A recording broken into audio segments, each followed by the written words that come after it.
14명의 목숨을 앗아간 오송 지하차도 침수 사고는 원래 충북경찰청이 조사를 맡았었는데 내 식구 감싸기가 될까 봐 이를 경찰청 국가수사본부가 갖고 갔고 여기에 국무조정실이 몇 가지 의혹을 검찰에 고발하면서 검찰까지 발을 담그게 됐죠.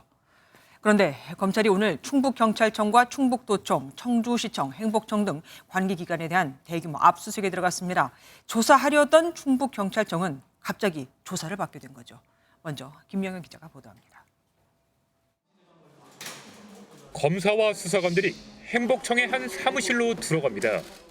오늘 어떤 것 때문에 오셨는지 혹시 말씀 부탁드릴 수 있을까요? 비슷한 시간 청주시청에서는 수사관들이 직원들을 상대로 조사를 벌입니다. 14명의 목숨을 앗아간 오송 지하차도 침수 사고와 관련해 수사본부를 꾸린 검찰이 관계기관을 압수수색했습니다. 이번 압수수색 대상은 충북도와 청주시, 행정중심 복합도시건설청, 충북경찰청, 충북소방본부 등 10여 곳입니다. 검찰은 이번 참사에 대해 감찰을 벌인 국무조정실의 수사 의뢰를 받아 수사에 착수한 지 3일 만에 강제 수사에 들어갔습니다. 충북도와 청주시는 여러 차례 위험 통보를 받고도 뭉갠 의혹을 받고 있습니다. 이번 참사의 직접적인 원인으로 지목되는 이우천 임시제방 설치와 관련해 행복청의 부실 시공 여부도 집중조사 대상입니다.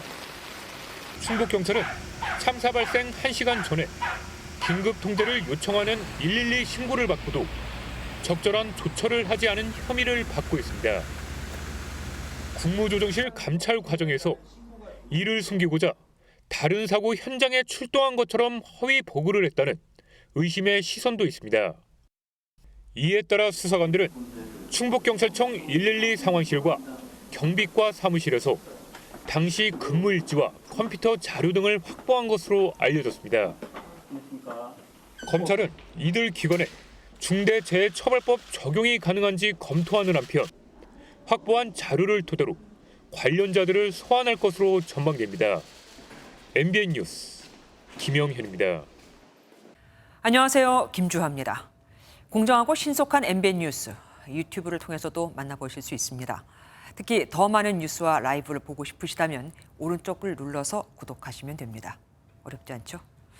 빠르고 정확한 뉴스로 계속 찾아뵙겠습니다. MBN 뉴스를 시청해 주신 여러분 고맙습니다.